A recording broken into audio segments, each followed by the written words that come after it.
আসানসোলে বাজেয়াপ্ত প্রচুর জীবনদায়ী ওষুধ, একজনকে গ্রেফতার করেছে পুলিশ। আসানসোলের কাছে হীরাপুরে ড্রাগ কন্ট্রোল ও পুলিশ অভিযান চালায়। উদ্ধার হয়েছে নামী বহুজাতিক সংস্থার লেবেল লাগানো ৪৫ লক্ষ টাকার ওষুধ। বাজেয়াপ্ত প্রচুর জীবনদায়ী ওষুধ, অ্যান্টিবায়োটিক, অ্যান্টি অ্যালার্জি, ভিটামিন, এমনই ওষুধ রয়েছে। উদ্ধার হওয়া ওষুধ জাল হতে পারে বলে সন্দেহ ড্রাগ কন্ট্রোলের। সুদূর মহারাষ্ট্রের হাই প্রোফাইল সেক্স র্যাকেট চক্রে নাম জড়ালো বাংলার অভিনেত্রীর। যৌন ব্যবসা চালানোর অভিযোগে হাতে নাতে পাকড়াও করা হলো বাংলার এক অভিনেত্রীকে। নাম অনুষ্কা মণিমোহন দাস ওরফে মুন। ঘটনাস্থল থেকে উদ্ধার করা হয়েছে দুই তরুণীকেও। তারা দুজনেই হিন্দি ও বাংলা ধারাবাহিকে কাজ করেন। গ্ল্যামার, রঙিন ঝাঁ চকচকে দুনিয়া, রিয়েল মিলেমিশে একাকার। কিন্তু তার আড়ালেই কি লুকিয়ে সেক্স র্যাকেটের নিকষ অন্ধকার? অভিনয়ের স্বপ্ন দেখিয়ে যৌন ব্যবসায় নামানোর অভিযোগ। এবার সুদূর মুম্বাইয়ের হাই প্রোফাইল সেক্স র্যাকেট চক্রে নাম জড়ালো বাংলার অভিনেত্রী। মুম্বাইয়ের মীরা রোডের কাছে সেক্স র্যাকেট চালানোর অভিযোগে হাতে নাতে পাকড়াও করা হলো বাংলার এক অভিনেত্রীকে। নাম অনুষ্কা মণিমোহন দাস ওরফে মুন, বয়স ৪১। একাধিক সিনেমা বিজ্ঞাপনে অভিনয় করেছেন তিনি। সেই সঙ্গে ঘটনাস্থল থেকে উদ্ধার করা হয়েছে দুজন তরুণীকে। তারা দুজনেই হিন্দি ও বাংলা ধারাবাহিকে কাজ করেছেন। ইতিমধ্যেই তাদের মহিলা আশ্রয় কেন্দ্রে পাঠানো হয়েছে। मामला काशीमरा पुलिस थाने का है। यहाँ पे एक मॉल में वह जो है देह व्यापार के लिए कुछ मॉडल और जो फिल्म में काम करती थी उन लड़कियों को लाई थी और इसका जाल जो है वो पुलिस ने बिछाया। जो अनुष्का मोनीदास है इसे गिरफ्तार किया है। एक महिला कुछ मॉडल करने वाली लड़कियों को सप्लाई करने का काम करते थे, उनके ऊपर टैप करके पुलिस ने उनको अरेस्ट किया है। उसमें 2 लेडीज़ को रेस्क्यू किया गया है। इनको ठाकुर मॉल जो है अपना वहाँ के सामने से इनको गिरफ्तार किया है। মহারাষ্ট্রের বসাইভিরার পুলিশ সূত্রে দাবি, বহুদিন ধরেই লক্ষ লক্ষ টাকার বিনিময়ে এই এলাকা থেকে মহিলাদের পাঠানো হতো হাই প্রোফাইল ক্লায়েন্টদের কাছে। গোটা দেশ জুড়ে ছড়িয়েছিল যৌন ব্যবসার নেটওয়ার্ক।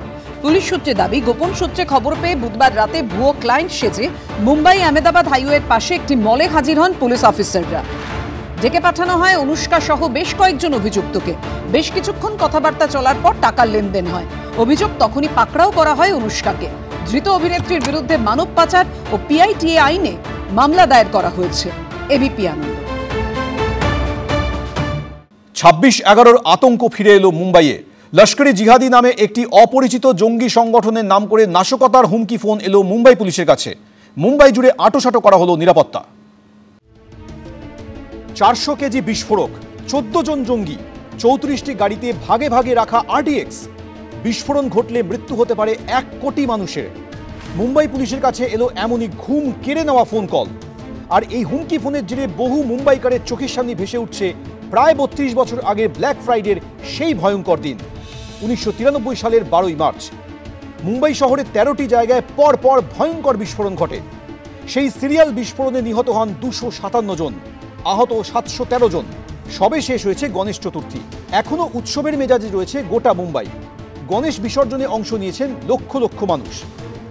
মুম্বাই পুলিশ সূত্রে খবর, এরই মধ্যে অনন্ত চতুর্দশীর দিন নাশকতার হুমকি দিয়ে পুলিশের কাছে একটি ফোন কল আসে। লস্করে জিহাদি নামের একটি অপরিচিত জঙ্গি সংগঠনের নামে হুমকি দেওয়া হয়। দাবি করা হয় 14 জন জঙ্গি ভারতে ঢুকে পড়েছে। তাদের কাছে মোট 400 কেজি আরডিএক্স আছে। বিস্ফোরণ ঘটাতে এই বিপুল পরিমাণ বিস্ফোরক ব্যবহার করা হবে। বিস্ফোরণ ঘটলে তা 1 কোটি মানুষের প্রাণ কেড়ে নিতে পারে। ফোনের অপর প্রান্ত থেকে এও বলা হয় যে মোট 34টি গাড়িতে ভাগে ভাগে এই বিস্ফোরক রেখে দেওয়া হয়েছে। এরপরই মুম্বাই জুড়ে জারি করা হয় হাই অ্যালার্ট। শহরের বিভিন্ন বড় পার্কিং, বেসমেন্টে তন্ন তন্ন করে তল্লাশি চালায় পুলিশ। কোথাও কিছুই উদ্ধার হয়নি। পুলিশের অনুমান এই হুমকি ফোন সম্ভবত ভুয়ো, কিন্তু নিরাপত্তার স্বার্থে সব দিক খতিয়ে দেখছে মুম্বাই পুলিশ। এবিপি আনন্দ। দেবীপক্ষ শুরুর আগে আরও 2টি রুটে চালু হয়ে গেল এসি লোকাল। মেন লাইনে শিয়ালদা রানাঘাট এসি লোকাল পরিষেবা শুরু হয়েছে আগেই। এবার বনগা শাখাও পেল নিজস্ব এসি লোকাল। নতুন রুট শিয়ালদা থেকে বনগা হয়ে রানাঘাট। শিয়ালদা কৃষ্ণনগর এসি লোকালও চালু হলো এদিন।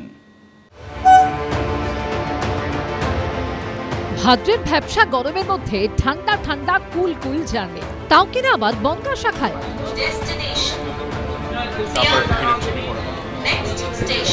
যে লাইনে ট্রেন সফর মানেই দুর্বিষহ ভিড়ের চাপ ঠেলে যাতায়াত, সেখানেই এবার রেল পরিষেবায় এক নতুন অধ্যায়ের সূচনা হলো। দেবীপক্ষ শুরুর আগেই আরো 2টি রুটে চালু হয়ে গেল এসি লোকাল। এবার শিয়ালদা থেকে বনগাঁ হয়ে রানাঘাট পর্যন্ত পৌঁছানো যাবে এসি লোকালে।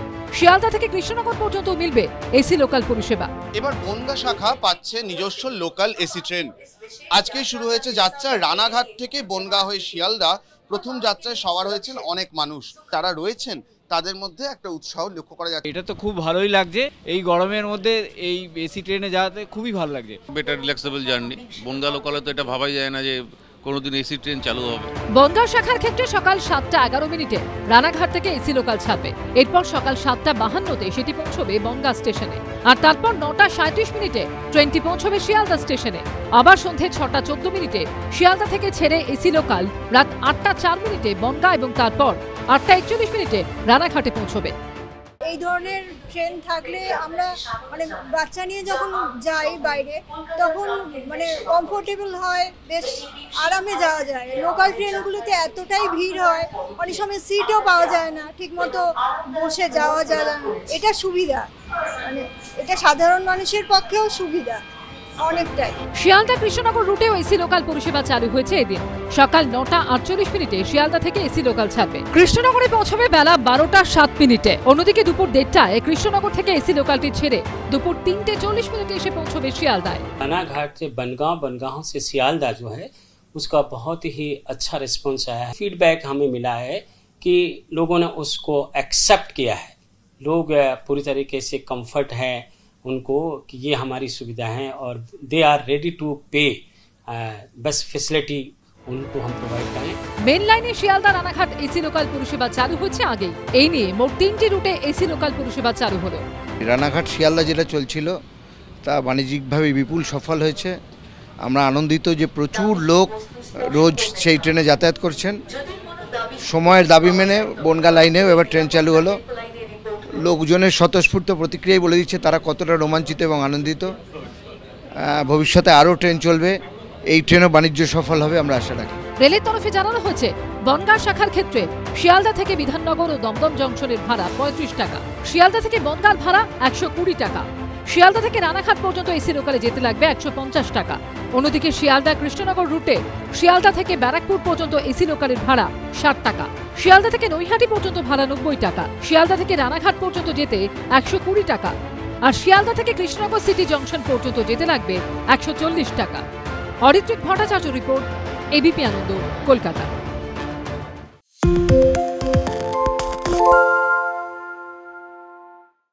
আরে চাটা দে।